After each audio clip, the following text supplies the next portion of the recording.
What's going on, everybody? Welcome into Jacked Ramsays. Danny Marang here on a Sunday night. And no, I'm not watching that football game because you can't pay me to. We will dive into all of the preseason, including the last preseason game against the Utah Jazz. Donovan Clingan's big night. Taking a look at opening night rotations, some news and notes, some official business was conducted by the front office with some dates and some contract guarantees. The roster shakedown. The roster being completed. There you go. We'll go with that. And then listener questions. Mild brain fart there. Like, rate, review, subscribe, do all the things. Help us grow the show. It's very simple. That's the thing that helps us get into the algorithm, as it were. Let's start with the game on Friday night. Portland Trailblazers win 124-86. It's a big win. It's a big old win. The Trailblazers won every quarter but one, where the fourth quarter things just kind of went their way. Not too much by the box score, but the Trailblazers did keep the Jazz to 17 and 16 points respectively in the first and second quarters. Donovan Clingan got his first start. Not of his career, even as a Trailblazer, because he started in summer leagues. We got his first preseason start. It's a very, very, very specific thing to kind of lock in on. But man, did he set the tone. Played 6 minutes in the first quarter, 2 points, 4 rebounds, 2 assists, and a block. He helped lead a block party that consisted of 6 first quarter blocks.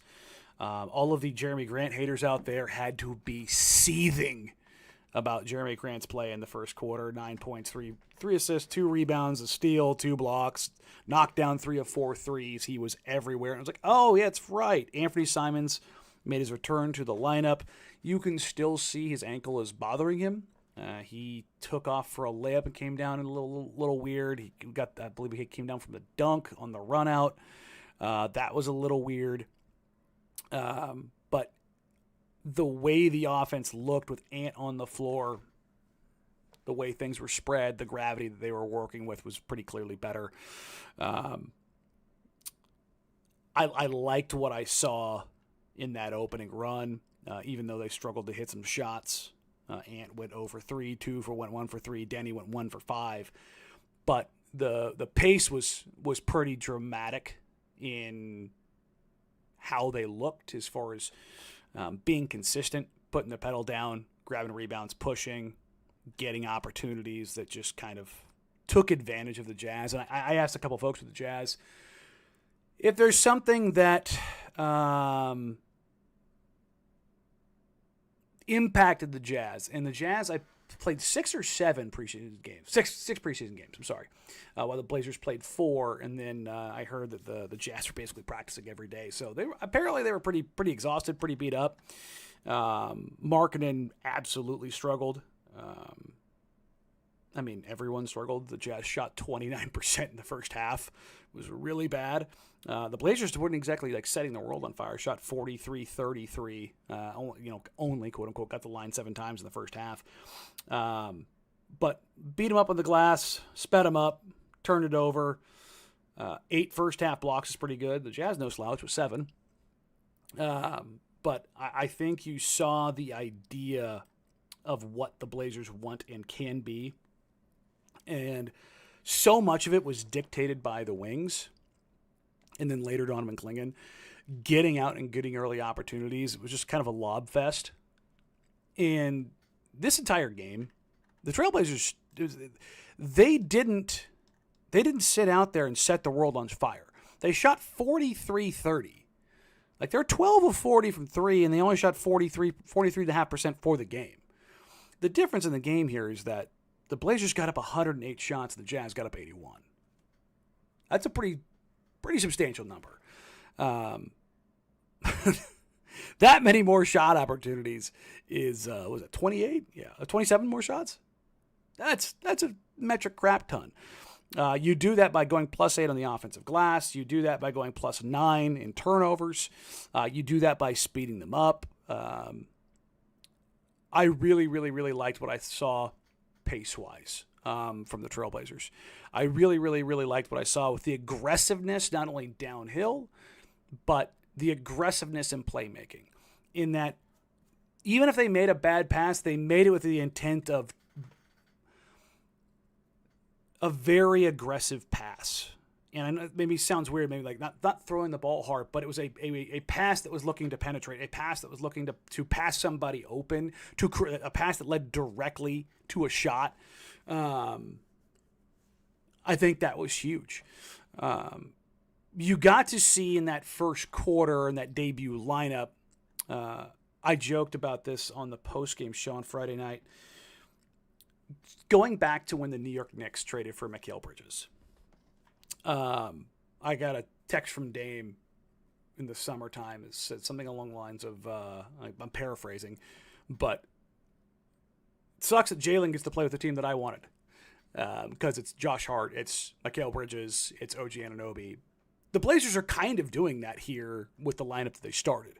When you start Anthony Simons, Danny Avdija, Jeremy Grant, Toumani Camara, Donovan Clingan, you've got 6'4", 6'7", 6'8", 6'9", let's be honest, Danny's 6'9". Jeremy's 6'8.5", 6'9", and then 7'2", almost 7'3", Donovan Clingan. Big team. Big team. And even though they weren't dominant with their shooting, they found ways to be disruptive. And look, this team's not going to score 124 points and get up that many shots. And Utah is very much a team that's going to be very bad as well. I've already seen some people like, well, look how they beat the Jazz. They're clearly going to win 42 games. Chill. Number one, it's a preseason game. Number two, it's very, very, very early. Do I have to go back to the 10-4 start for the Trailblazers that year where it was, see, they're going to be... No, it's fine, guys. I promise you, it's okay. The goal is the goal. The world of mediocrity is not going to do them any good going forward. But I do want to highlight a couple things here. One, even though Danny Avdija struggled shooting the ball, Denny was 3 of 9, 1 of 3 from 3 free throw attempts. He had 6 rebounds, 7 assists, 2 steals, and a block.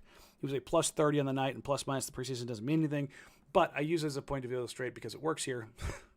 Funny how that works. Where his pace and his presence are huge indicators of something I think this franchise has really needed for a long time. And Denny is consistently looking for guys. He's going to work. He's going to find his timing. He's going to find those opportunities of, okay, where do guys like the ball? When do guys cut? How do they cut? What are the opportunities that are going to exist there? It's feel that comes with reps and understanding of your teammates. And I think he's going to be a huge connective piece. Still working on the when to go, when not to go, how to go within the flow of the offense. And I think that that's a great season for this. I think it's going to increase drastically with Anthony Simons on the floor, because with Ant on the floor, if Ant does get off the ball and Denny is on the ball, you're not going to have somebody sinking off. And if Denny gets off the ball, Denny's defender might sag a little bit because Denny's not an out-of-this-world shooter, but he's at least... the idea of what he can be and what he can do will keep defenses tighter, and you could just see the effect that had on spacing. They were getting down the court early. They were getting opportunities either early in the shot clock by pushing in transition or getting secondary breaks or getting them caught in a chase, as like Chauncey Billups likes to say, finding guys chasing the play. And I thought that was the best example they have shown so far this preseason. And again, they weren't great. They beat the crap out of the Jazz. It was more the Jazz were god-awful, and the Blazers capitalized. And no one capitalized on it more than Donovan Clingan. Donovan Clingan's preseason starting debut, 14 points, 20 rebounds, 10 of them offensive, 4 assists, 4 rebounds, or 4 assists, 4 blocks. About as good a game as you can ask for him. He was 7-12, 7-11 from 2, and almost all of those, I think I can only remember one legitimate play run for him. It was the one post up where he just dropped and went to a little over the shoulder baby hook. He ended up missing it. I don't care. I love to see them use his physicality there, have good body control.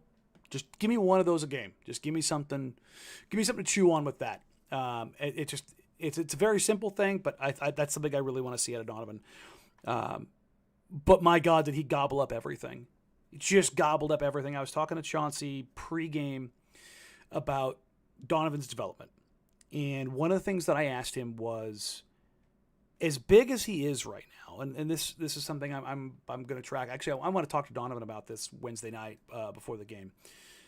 But he's so big that he's never really had to worry about certain things. And so he hasn't always had to high point a ball. He can get away with some things because of his size that in the NBA you still can when you're that big. Like him and Edey can get away with stuff that other people just can't. But the gains you can find from doing the little things like making sure you never bring the ball down, not getting too low, not getting out over your feet, just body control stuff that's huge. And Chauncey, I asked him, like, so how do you get him to understand? Because I think defensively, Donovan uses his physicality pretty good. Not perfect, not great yet, but pretty good. And that, I mean, you look at a night like this and you go, if that's pretty good, what does that look like if he does figure the physicality and the balance and the control out? And Chauncey said the big thing for him is conditioning and strength. He goes, look at him right now, as big as he is, and he's right. He's all arms and limbs. Like he's not. This is going to sound terrible because he's a professional athlete. Like he's not like just cut jacked, right? He's not fat by any means. He's not like out of shape, but he hasn't spent a couple years in the NBA. Like look at the difference between Tumani last year, who's significantly older when you're talking about like the youth scaling. But Tumani's body last year coming into the league versus Tumani's body coming into the league this year. It's a night and day difference. And 2 was in great shape last year. But you like the level that this goes to is pretty nuts. Look, and he doesn't need to go look like Myers Leonard, Hassan Whiteside, like be a 7'1+ guy with a 6-pack. Like those guys are crazy. But having more core strength, better balance, the ability to brush people off, and I think those are big deals about where he could eventually get to. What's insane about his stat line is that he did it in 24 minutes.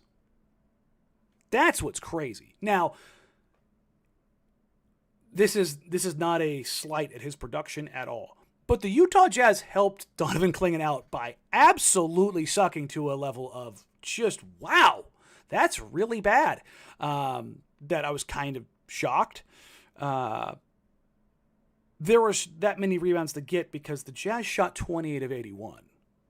Like, holy crap. 35% for the game. Just a disaster. But that's, I think, what you got.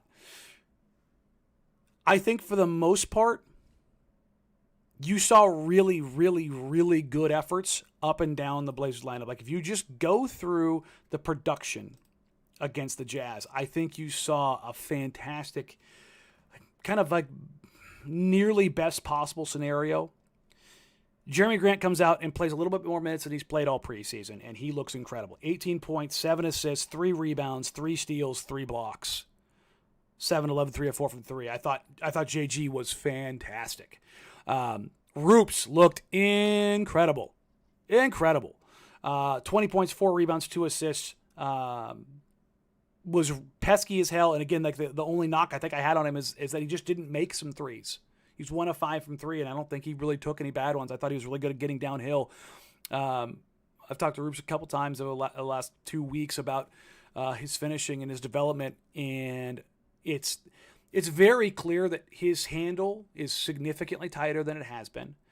And the next step of that is his interior finishing. It's not that he's like dunking everything. It's that he's getting a firmer, tighter grasp on how to speed up and slow down in the paint and create some angles. He had a couple finishes where he stepped through, get around to the other side. Very controlled. Using his length, using his size, his body. I really enjoyed Roops' production. Obviously, Donovan Clingan was incredibly good. Dewup came in and just let that thing go. Like, he was firing threes.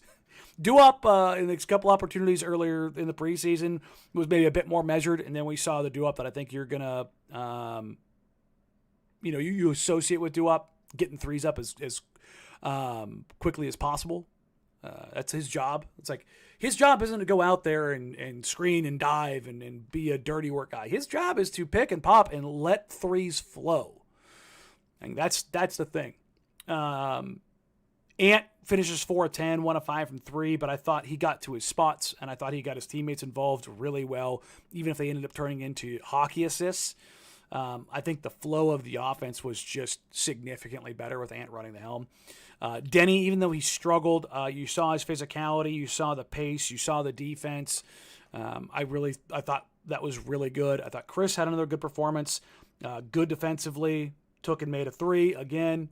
I took a video of him pregame getting up the no-dip threes. It is very much a thing in his head of like the no-dip 3 is huge for him of letting it go.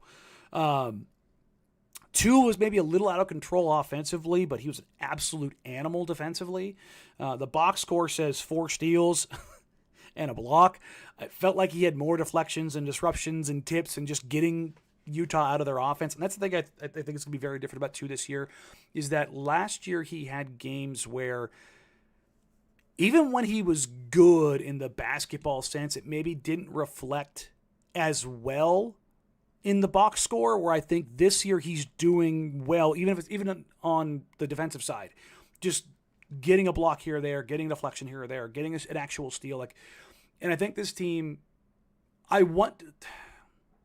it's weird. It's one thing to be like, I want to see them get more steals and get more turnovers. Like, well, what's the cost? Well, the cost is, it's pretty simple. Be aggressive. You're going to get beat. Like, this is a team that's not a great, fundamentally sound defensive team with so many young guys, but they are very long, they're very big, they're very athletic. I don't want to see them be a team that goes bend, don't break defense. That's what you do when you get further along. You become the Celtics, right? That's more your title contending defense. Let's see what guys can do. Let's get somebody in some passing lanes. Let's be disruptive. That's really what I'd like to see from this group, and I think you saw like one of the best versions of that. 16 steals is insane. 16 steals and 10 blocks is just bonkers for production. I don't care if it's preseason.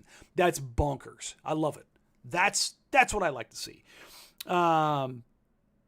Justin Minaya, Delano Banton, Bryce McGowan, Tavze Moore, they all chipped in and played a couple minutes, and I think you're going to see Minaya, McGowan's, Taze, those guys are going to be down with the remix for sure. But I think all 3 of those guys have like the break glass in case of emergency in the middle of the season. Entirely fine to throw out there for a couple minutes, especially Justin. I think he's probably one of the more trusted guys on the team as far as his defensive commitment, what he's going to do, and offensively staying within himself. So I've mentioned everyone here except for Scoot because he was rough. He went 2 for 13, 0 of 5 from 3. 3 rebounds, 2 assists, 4 fouls, 2 steals, 1 turnover, which was fine. The 0 of 5 doesn't actually bother me from 3 because I liked the threes that he took. I would rather see 0 for 5 than 0 for 1. And it's not necessarily the volume, it's the right volume. I really like, there was, believe it was Denny early transition, secondary break, right hand whip past the Scoot, catch and shoot above the break 3, just rimmed out. Bright shot. I thought it was like, and he didn't stop shooting, and he didn't let his form go to hell. I had somebody ask last week during the mailbag, what is harder to improve, shooting or finishing at the rim? And I had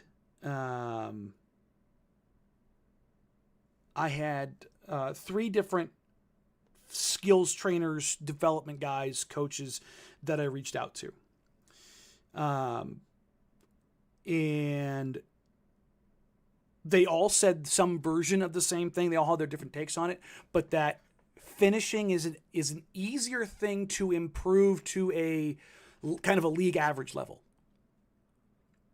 Those returns come faster than they do on shooting, typically.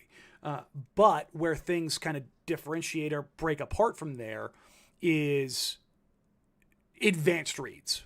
I reached out to a couple point guards in the NBA, and I asked them like what they kind of worked on development wise when they came into the league. The question I asked three of them were, what would you say were the three most important things to focus on when you're increasing your finishing? And number one was footwork. All three of them. Number one was footwork. The next one was some version of understanding defenses, understanding personnel. Like, okay, what does it look like when you do this? And the last one was having a plan.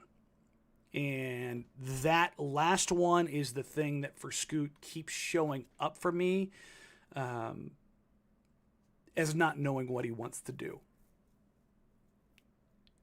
When he does have a plan, you see it looks significantly clearer. And I think that's just the biggest thing I think the coaching staff at Scoot and the development guys need to work on is not necessarily like game in, game out scouting, but understanding who he's going up against, what he can do, what he can't, like what his limitations are right now, and how he could take advantage of certain things. Because when he understands what he can do and where he can get where he can get to his spots and how he can get to his spots, you see the path. And the perfect example of this is that after the game against Ulm, you saw that it was like, oh, see, Scoot's great. Look at this. It's like, well, he's going against guys that aren't in the NBA, and you're going against bigs that aren't going to bother him. Meanwhile, he goes up against the Utah Jazz, and you've got 7-foot Larry Marketing. You've got 6'10" John Collins. Drew Eubanks is 6'9", but he's a red ass, and he's going to bother you. Walker Kessler is a walking wall. And those are the guys at the rim that bother the hell out of Scoot. He's just not used to and has not yet figured out how he can finish around bigs in the NBA. Whether that means he needs to kind of develop a floater, whether that means he needs to be, kind of develop a little bit of a Chris Paul pull-up 15-footer, or he needs to find some sort of counter. Something needs to happen there. I am not calling Scoot a bust. I am not being overly critical of him. I'm not crushing him. The things that he needs to do to be successful are very clear. I think he can get there. I do. Now, to what level? I think that's the question. That's the question I think you have with every prospect. I'm very interested to see if he can figure something out. Because there's been a couple times this year where he did look very, very, very clearly better about how he was going to get to the rim. And like you see these very clean, succinct finishes where it's like, yeah, he knew what he was going to do there. There appears to still be a lot of run into the paint, figure it out midair. And there's like 3 guys in the entire NBA that can do that. Like you have to be like Ja Morant to figure that out. Or you have to be a LaMelo Ball, have this passing versatility that is just absolutely bonkers. And I'm really interested to see kind of how Scoot figures that out. So that's the wrap on the last preseason. Preseason in general, that's kind of my feeling on Scoot. I think Donovan basically improved in basically every game. I think Roops and Chris Murray have both thrown their name in the hat for very much being active in the rotation. It's hard to see both of them, seeing both Chris and Ryan going down to the remix, but probably one of them is going to have to, barring injuries, knocking on all the wood, of course. But yeah, I for the most part, I liked a lot of what I saw from guys in the preseason. Really, I think the only one who maybe fell short of expectations or anything along those lines is probably Scoot. I think everybody else obviously Tease is not out there. For those that are unaware, Matisse Thybulle did have a procedure done on his knee. He's going to be out for a month. Not great, Bob. Not great. If you want to go, I mentioned this on Twitter, if you want to go glass half full, this maybe solves some of the rotation questions, and that means both Chris and Roops stay up with the team in the meantime, because I think both of them can play 2 and 3. But, having, I think your top 2, quote-unquote, 2 guards, and Shea and Tease both out for at least a month, that sucks. Not great. And Ant's ankle probably still being a little goofy, makes that guard pool that was very deep a little bit more shallow for sure. So we'll see how that shakes out. But the preseason overall, I think you saw everything you wanted to see from guys. Question in the chat: will Rob Will be available for Game 1? My understanding is no. I don't think he's going to. He was ramping his way all the way up, but I know he was sick Friday night. So I think there's a little bug going around in the locker room. So a couple of guys are a little under the weather. But yeah, I think right now, I guess it's a perfect point to get into it. I think going into Wednesday night against the Golden State Warriors on opening night, your top 5 are going to be Ant, 2, Denny, JG, DA. That is your starting lineup. Now, what does that look like beyond the opportunities for everyone else? Scoot and DC, 6 and 7. Who is that next guy in that group with injuries? Is it Chris? Is it Wap? Is it Roops? Who's going to kind of fit in there? Does Delano Banton, who has had his option picked up, he will be there. I reported it yesterday. It all blends together for me right now. He had his option picked up, as well as Chris, Scoot, and Shaden. They had their option years picked up because it's their first round picks. What basically 8, 9, 10, and even 11 positions are going to be, it's going to be interesting. So when Rob comes back, it gets a little murkier for sure. And so we'll see how that goes. I think Rob will probably play the first week based on my understanding of where he's at right now. I could be wrong. Don't hold me to that one. That one's a little bit more, maybe. I know he was doing like on-court work and stopping and starting and all those kind of things. But you also get to see Donovan Clingan play 24 minutes. I think that's about his limit right now. I was watching the game, and there were a couple different shifts where he mouth wide open, eyes real big, hands on hips, like, whoo, buddy. Yeah. We'll get 7'2", 290. That'll happen. It's big man run. Big man run. I think that's probably the limit of where he's going to be. But, test it. See where he's at. I've seen a lot of people already. Donovan Clingan needs to start. No, he doesn't. It's okay. Let him get there. Let's let him get there. Let DA do his thing and let Donovan step in and kind of fill it out, as it were, to go. But I think I would say I'm 95% confident as of right now that your opening night starters, with where health is, it's Ant, 2, Danny, Jeremy, DeAndre. That's my understanding of where they're going to be on opening night. I think 2 has been such a dog and such a demon for them. I don't think you can not start him. It makes significantly more sense all the way down the road. I don't.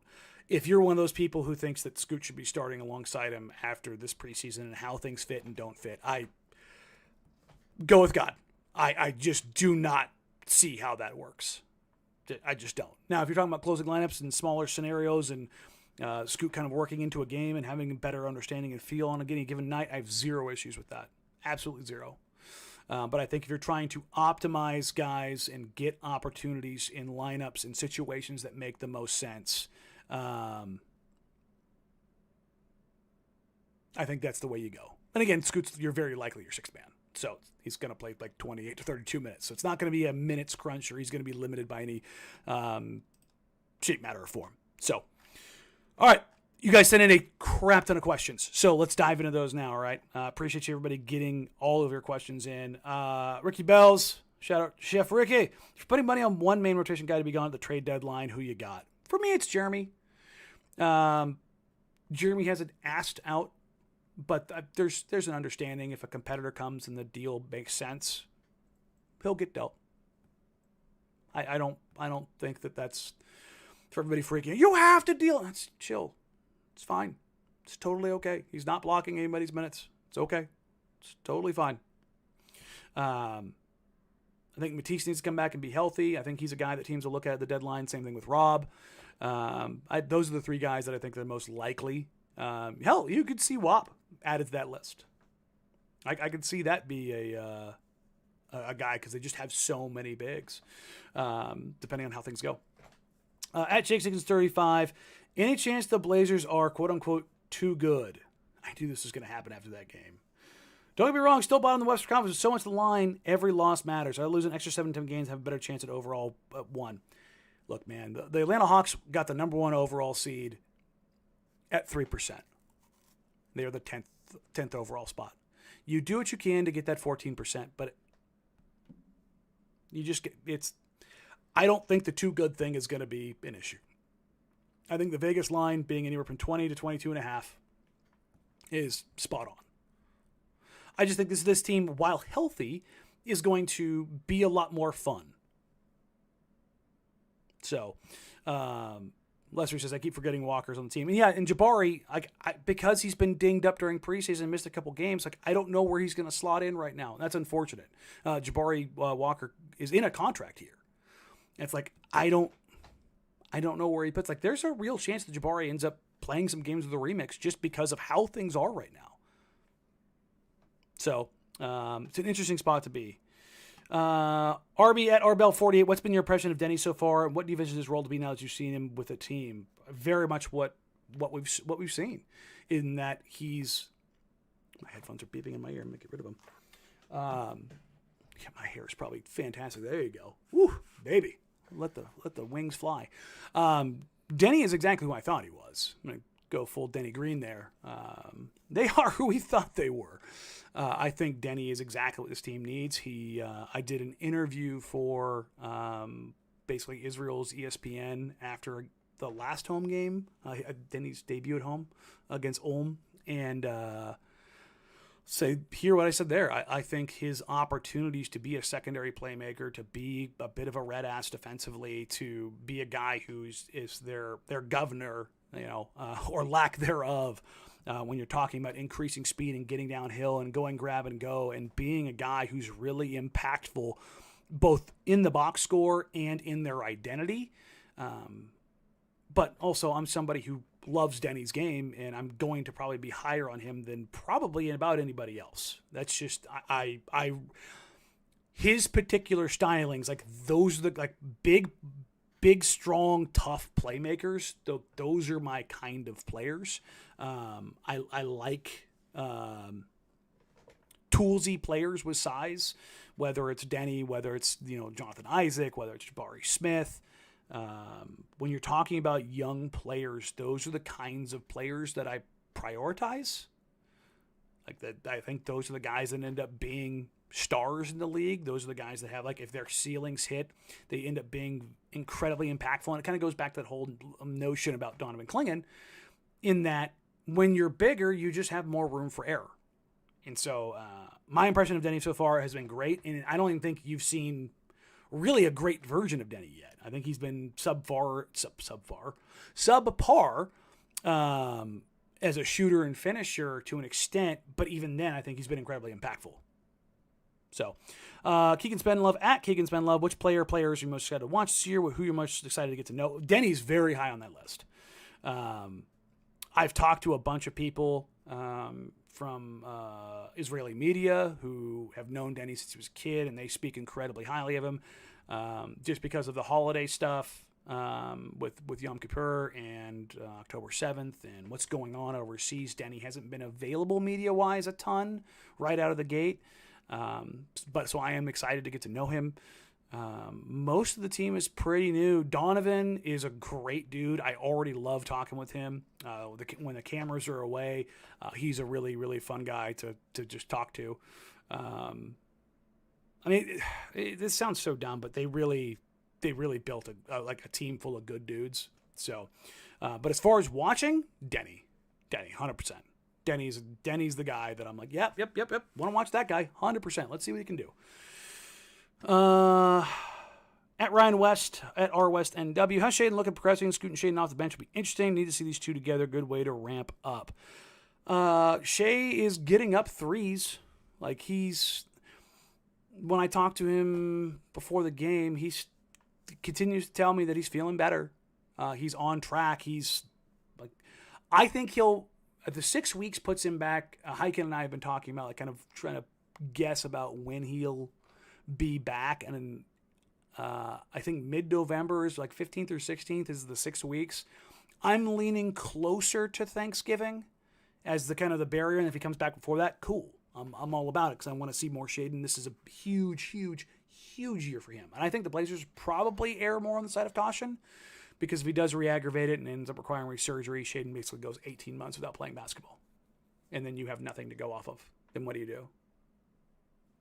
So, but I think when he comes back and he's fully fit, and there's a very strong chance that he'll be competing for a starting spot. But if 2 locks it up, it's I think they're fine. See what happens. Offshore at Andy Fitzco. Any chance Jabari gets any time in the remix, if possible, since he isn't going to see any time with the Blazers? Yes. All things considered, if the team is healthy, there's a couple guys that it's very, very, very difficult for them to get on the floor, and it's much more important for them to continue to get some burn. Jabari, go down to the remix, get some confidence in his 3, knock that thing down. All of a sudden, somebody rolls an ankle, boop, he goes up there, slides right in, and gets his opportunities. I think Roops, you're seeing from him the opportunities and development that he's shown this summer. If he's number 10, number 11 in the depth chart, because you're short both Shaden and Tease for the first month, as opposed to 12, 13, or 14, then, maybe he does sneak a few minutes in there. Maybe he does get an opportunity. Maybe somebody struggles for a couple of weeks and Chauncey goes to switch it up. He did that when 2 struggled offensively last year, So I think that you could see a group of guys, particularly more active with the remix this year, as long as they are mostly healthy. That group consists of, the two-way guys, obviously, with Minaya, Taze, and Bryce, but also Jabari, Roops, Chris. I think that's probably the list. WAP he played his 1 game down there and scored 37, so I don't think he's ever going back down there.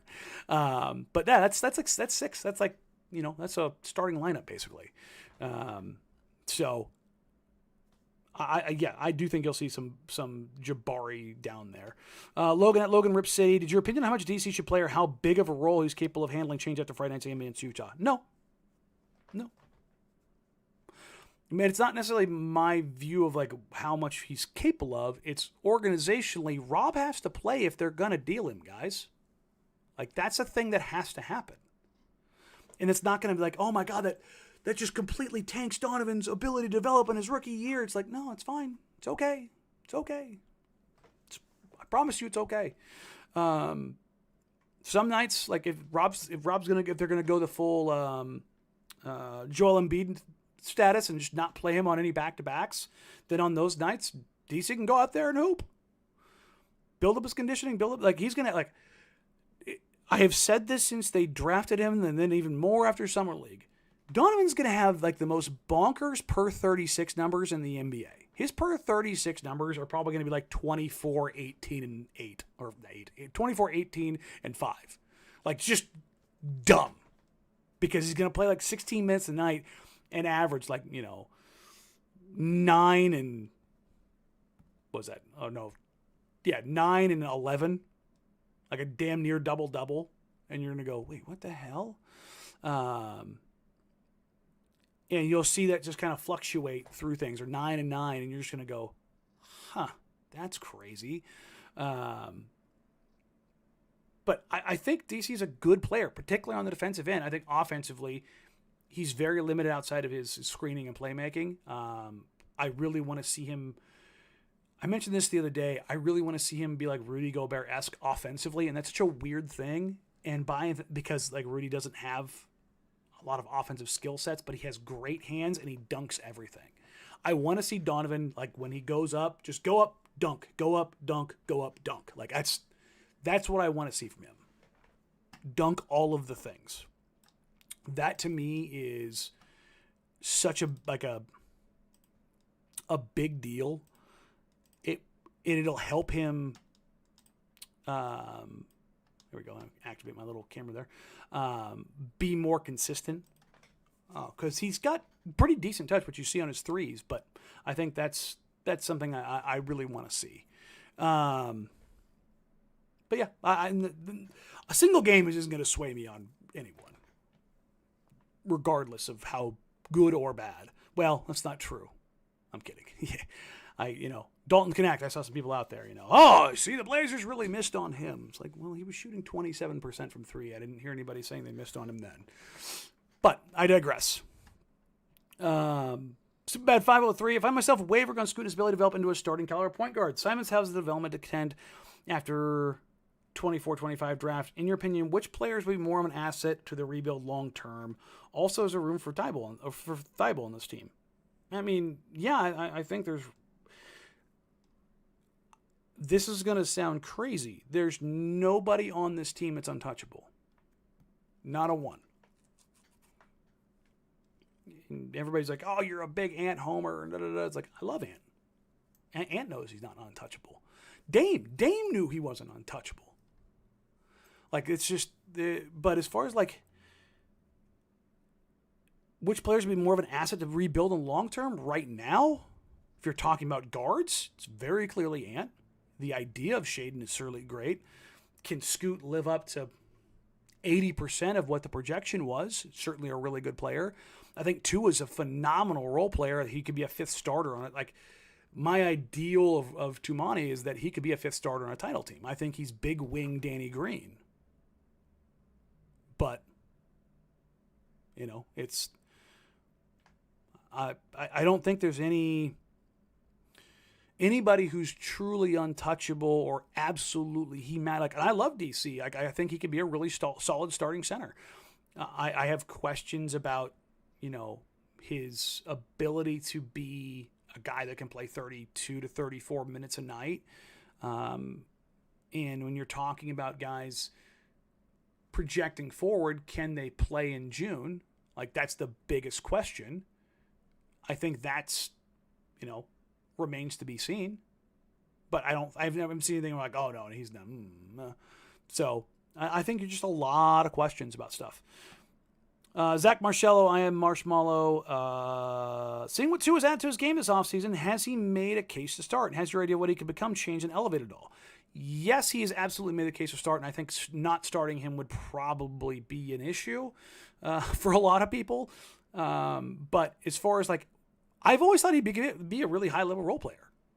From the second we saw him, I went, this dude can play. I think the only thing that changes for me is whether or not, because I think his shot's actually going to be okay. I do. I think he's going to be like a 36-ish, 36.5% three-point shooter. Like, I genuinely believe that's going to be where he's at. For me, if you're talking about him changing, is if, I mentioned this last week, is if he becomes like big wing Wes Matthews, in that all of a sudden he can put the ball down on the floor, and all of a sudden he's got a post game. And again, I'm not talking about a guy who's an all-star. I'm just talking about a really, like, if you're not old enough, Wes Matthews, before he tore his Achilles, was like one of the best role players in the entire NBA. He was a play finisher who was a physical defender who could attack closeouts, who could be disruptive defensively, take advantage of mismatches. Like, he just did stuff. He was just a dude. And I think 2 can be that, some version of that. But like there's a sliding scale of like where it goes to. So, at Nerdrunner, kind of a specific question. Who is the best weak side rim protector, help defender from the forwards? Roops, Tumani, Denny, Chris. I actually did the work on this. It is Tumani. I think all of them have the potential. Denny does it a little, almost as much. I think Roops can get there. Chris, his is more opportunistic as opposed to consistent just because he's a little bit less bursty athletically. But 2 has all of the tools.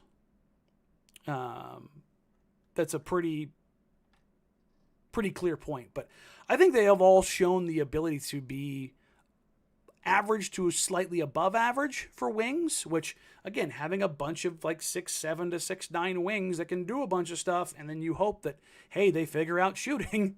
It's a pretty good method for building out a team. At K Montgomery 878, why does it seem like Scoot is the only one of the young players that didn't get better this year? Is this a fair assessment? With Tamani taking a step like he has, does this make it realistic to trade Jeremy? Once Shaden comes back from injury, there will be less minutes from everyone. I'll go backwards here. 2 playing the 4 or Denny pushing it doesn't. I don't think you need to do any of that. If you're thinking that Jeremy is keeping 2 off the floor, if you want to say that Denny could slide to the 4 and 2 could play the 3, fine, but you're losing 20 points a game. Like, that's such a, like, as good as I think 2 can be, I don't think he's a 20-point a game guy. I don't think he's an 18-point a game guy. I think he's like a 12 to 14-point a game guy at his peak. Now, he could blow past that. But, again, that comes with being able to put down, everybody says, oh, I hate watching Jeremy mid-range pull-ups and ISOs. It's like, yeah, but what happens if that's 2? And that's not a shot at 2. It's just he's not capable of doing that right now. It's a very real thing. You need to have somebody who can eat they're innings eaters. I hated Carmelo Anthony on the Portland Trailblazers. It was a thing that, like, it was viscerally painful for me to watch because his particular stylings made me bleh. But the reason he got the ball was because they knew that they would get a look out of it. They could get a decent look and it wouldn't turn into something that fell apart or a turnover or fell apart at the end of the shot clock, and like those things mattered.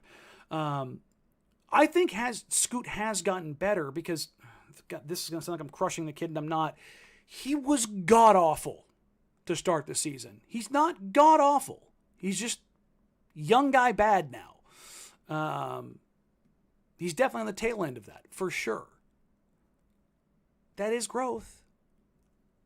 As much as it's not fun to be like, yeah, well, you know, he sucks less. Like, that's a real thing. Like, it is a bummer that there hasn't been like a substantial growth. But number one, all growth is, you know, this is the old tropes. Growth isn't linear. Those opportunities don't exist. It's like, it's something I'm going to track, and it's not me. I mean, everybody's going to track this. Everybody's going to look at this, and he's going to get picked apart. People are going to complain. When he has a good game like he did against Ulm, you'll see Reddit go, Scoot's back, and then you'll have a bad game, and you'll see Reddit go, Scoot sucks. And you'll see Twitter do the same thing. It's like, you just need to call a spade on any given night, and then move on to the next. You got to take a look at chunks and 10-game samples, find the good, find the bad, and then you just kind of go from there.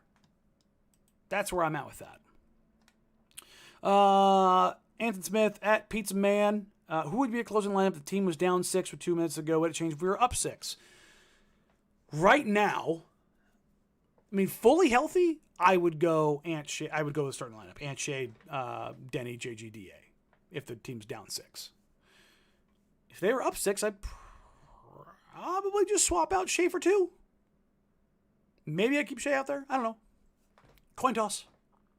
That's what I'd go with. Right now, starting lineup with a minor change. Fully healthy. As we get through the season, maybe that changes. We'll see, though.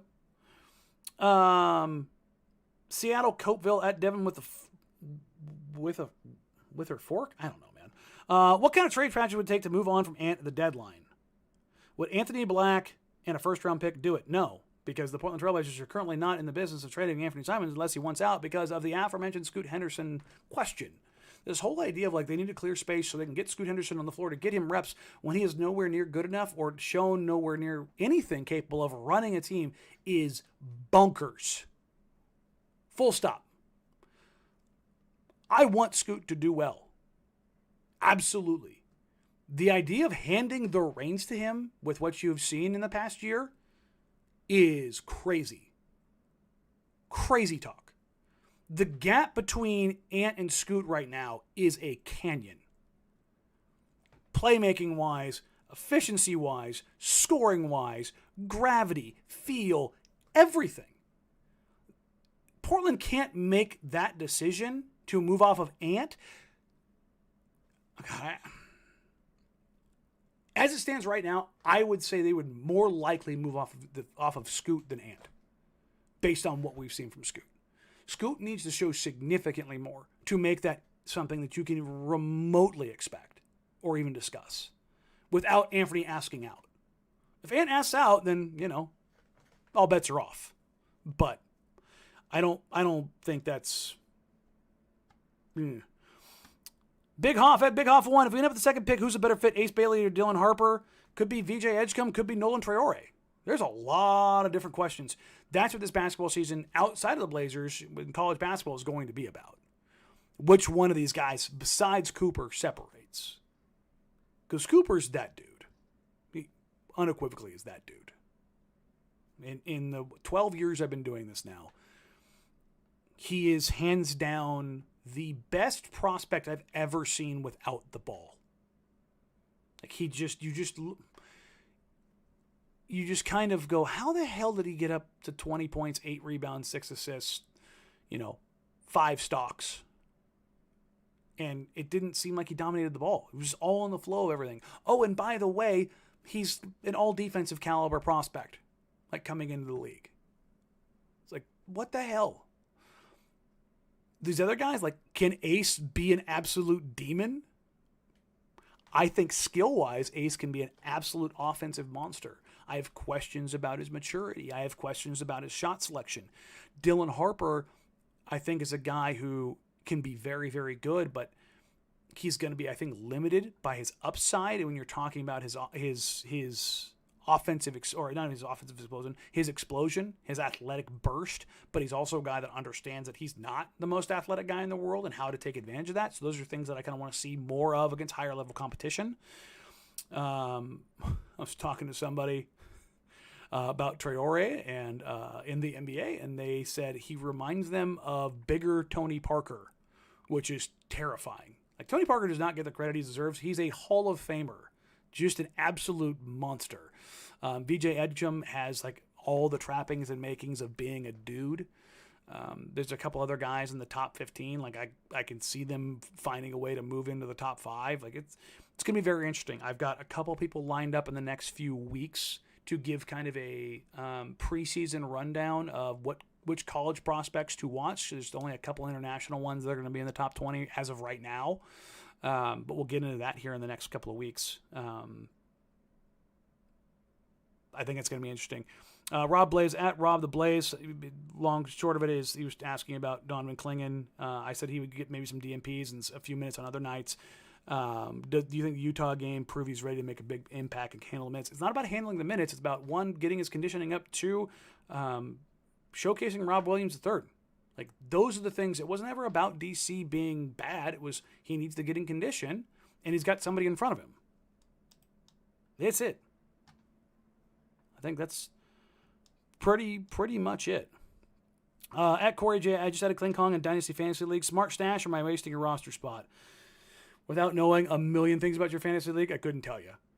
I think it could potentially end up being a smart stash, but it could also be absolutely a waste of a roster spot, just depending on all of the ramifications that go along with it. At Soup du Jour, what's the best problem the Blazers could have on their hands this season? DC playing good enough to warrant a starting spot, maybe? Like, I would love that to be a thing, guys, but it's very, very, very difficult for me to see Donovan Clingan averaging 20 and 10 on high-level efficiency. Because that's what DeAndre Ayton is capable of doing. Like, I think we get enamored of seeing a young guy do something well. And this isn't just a Donovan thing. It's just players in general. Like, that guy's a starter. And it's like, do you know what it takes to be a starter? Not only the production, but the consistency and the efficiency that comes along with it. Just let guys work their way into that. Rookies are almost never efficient. Even the best one, like Victor Wembanyama was really, really, really good last year. Go look at his efficiency numbers. They're not great. He's probably going to be a top 5 MVP candidate this year. And last year, his efficiency numbers were like, not great. Just young guys take a little while. Nathaniel Carter, what 2 home games should I get tickets for? I mean, who do you like to see? I mean, the Dame game with the Bucks will probably be pretty good ticket. I think OKC will probably be a pretty good ticket. You're probably looking at the Western Conference champs in that team. It all depends on basically who you want to see on the other side, for me.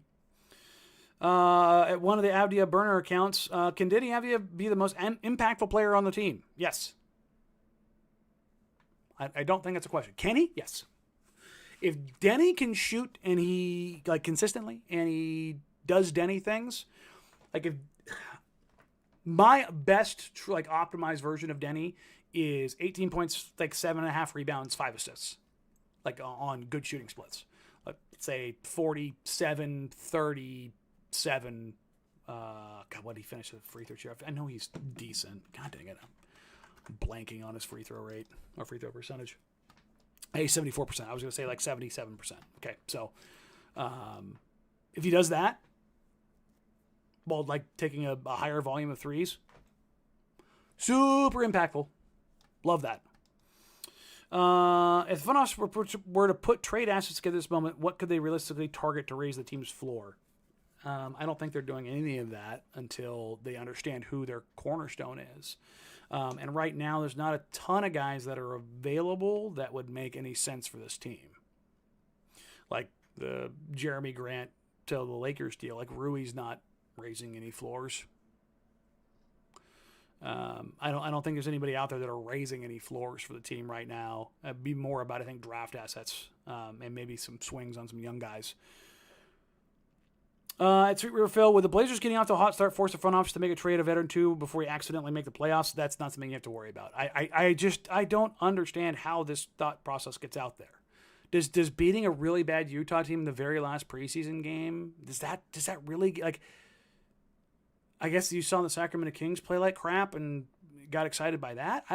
It's preseason, man. I don't think you can take win-loss stuff in the preseason and get super duper excited. Now, if you're getting absolutely pasted in the preseason, that's probably a good indicator. If you're beating the brakes off of everyone and everyone's humming and flying on all cylinders, then maybe you get excited. But even then, I am not worried about this team getting somehow into the play-in. I just am not. Because what it would mean for this franchise to piss away this year in mediocrity, you might as well just burn the whole thing down. Because the whole point of stripping it down, the whole point of stripping this down is so that you can get the guy. And if you just go, we're like kind of where we're at, you have absolutely, unequivocally wasted 3 years, 2 years, 3 at the end of this year. Wasted. You're doing the hard part now. Why crawl through the mile of crap to turn around and go back? It makes no sense. Absolutely no sense. There is not a world that exists you can convince me that, no. I don't care if Shaedon Sharpe turns into a superstar. You still need more dudes. One is not enough. And there's no trading all the other guys that make it make sense. Ant could turn into Damian Lillard this season, and it still would not be enough. Why? Because we saw Damian Lillard with guys. You need more dudes. It's just that simple. It just is. The Nathan, will Warp City wrap-up also be on Blazer Vision or just the actual K2 channels? Eventually, I believe the plan is to get on Blazer Vision when we work some other stuff out. As you saw, there was an issue. If you're an Xfinity customer, you were probably very mad at the Blazers and K2 and this terrible TV deal and rah, rah, rah. I know because you tweeted at me. Xfinity screwed up. Sorry. The game is broadcast by the Trailblazers in HD. It is distributed by K2 in HD. Xfinity did not upscale it. That's straight from the Trailblazers and K2. So the hope is they have since rectified and fixed it for Xfinity customers and that you should be in HD going forward. As far as the postgame show goes, you can watch it on K2 Charge, or we are also live streaming on K2 News' YouTube channel, which was a surprise and kind of like, oh, we're going to do this. That I found out a few minutes before we went live on Friday night. Like I said, we're going to, on our show, on Rip City Wrap Up with Tyree and Joe, we are going to try some stuff. It is not going to look the same right now that it does when the Rip City Television Network and KUNP fires up on January 1st. There will be bumps, there will be bruises, there will be, this didn't work. There's stuff we're going to try, both the Trailblazers broadcast and with K2. But come January 1st, hopefully we'll have everything set up, everything covered. As many people as possible. I know, Ben, folks, you keep tweeting at me. I told you, Blazer Vision. Blazer Vision is your best bet right now. Geographically, you are in a particular hellscape for over-the-air broadcasts. There's just not a ton of good answers. If you want to watch Blazers games, your best option is Blazer Vision right now.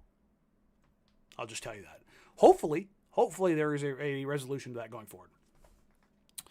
Ryan Reeser at Reeser32X. If DA can consistently hit threes, is he more or less likely to be in PDX long term? I don't know if that necessarily changes anything, but it certainly doesn't hurt. Somebody asked about who else I'm most interested in watching this year. DA is one of them. DA is the other one, I would imagine, just because he actually seems very willing to take threes. He seems to be getting back to playing more around the rim as an offensive rebounder. Like he hasn't taken like barely a single mid-range pull-up. Now, part of that was because he wasn't playing with Ant and spacing was a little bit wonky, but he's basically been an analytics darling and playing around the rim or playing at three-point line, which, cool. I'm about that. I think that's pretty interesting. Blazer fan 1977, when you guys talk about eye tests and things that show up in the box score, what do they mean? When a guy has a bad stat line and a good plus minus, how is that measured? No, I think a lot of this is ball go in is a big deal. Like, perfect example. Scoot did not play well in this last preseason game. Full stop. But he went 0-5 from 3. Going back and watching those threes, I was like, those are good shots. Those are shots that I want him taking. Now, let's see, what was his actual stat line? He was 2 of 13, 0 of 5 from 3. Okay. Let's do some quick math here. He had 6 points, 2 assists, 3 rebounds, right? On 2 of 13 shooting. Let's say instead of 0 of 5 from 3, he goes 3 of 5 from 3. He now has 15 points on 13 shots. Those 3 threes going in, he shot quote unquote 60% threes, 5 of 13. His field goal percentage is down, but his effective field goal percentage is up. Right? Now, and all of a sudden it looks a little bit better because he's knocking down some threes. And he goes 15 points, 3 rebounds, 2 assists. That's a hell of a night. And you're talking about the difference in 3 shots. Instead of rattling out, they rattle in. I think that's when you're talking about the eye test. It's not always about the result when you're talking about how that kind of progresses. A lot of times when you, like, another perfect example, Donovan Clingan, that baby hook. I just wanted to see him use his body, be physical on the offensive end, lean into a guy, show me a little bit of post footwork and balance, and just get to a shot. Just show me you can get to a spot.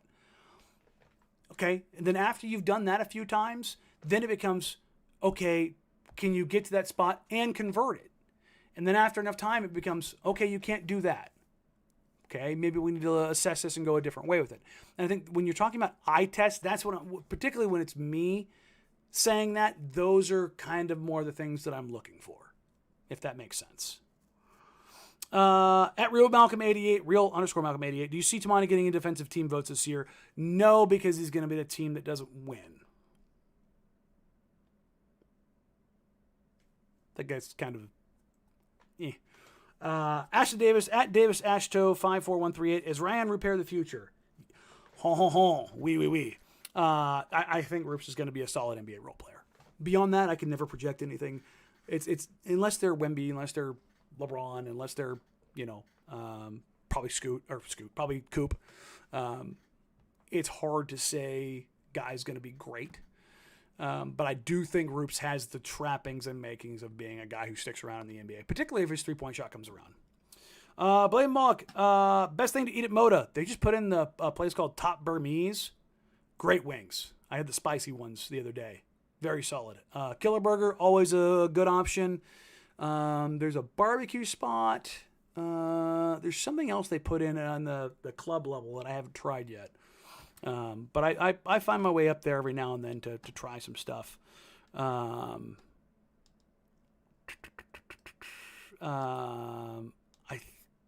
think that's all the questions. Scrolling all the way through. I think that's it. Yeah, there you go. So I hope you guys enjoyed all the questions or the answers at least. It's gonna be fun. I'm beyond thrilled to have basketball season back. I'm absolutely stoked to have you guys back in the podcast and in the chat and all the comments and DMs and tweets and questions. This is my happy place.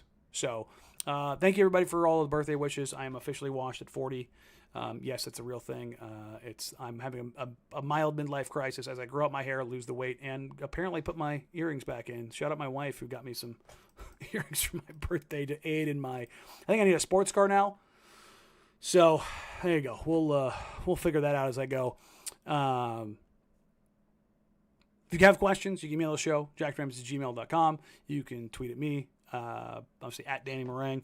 I'm going to have a lot more content coming out. Like I said, just overwhelming amounts of content as we go into this season. That's my commitment for you guys this year. So stay tuned. Patreon.com/Jacked Ramsays. I'll have some more draft guide stuff out later this week, and then we'll have a little season primer as well. It's gonna be fun. So like, rate, review, subscribe, help me grow the show here. We'll have some more guests coming up throughout the season, and then you can catch me every day with my co-host Dusty Hero, noon to 3 on 1080 The Fan. And of course, you can catch me, Joe Simons, Tyree Smith, on the K2 family of networks on Rip City Wrap Up, following every Trailblazers post game or every Trailblazers game. It's gonna be fun. So thank you all so very much. Have a wonderful night. Next time we talk, it'll probably be after the Trailblazers play an actual game, a game that counts against the Golden State Warriors. Pretty cool. So enjoy. If you see me at the games, as always, please say hi. I had somebody who DM'd me before. Give me a heads up, and hopefully I'm not leaving the building to go do something. And I'll definitely come say hi. Or you can catch me in the media section. So take care. Have a wonderful night. Enjoy. Blazers basketball is back, y'all. Talk soon. Bye.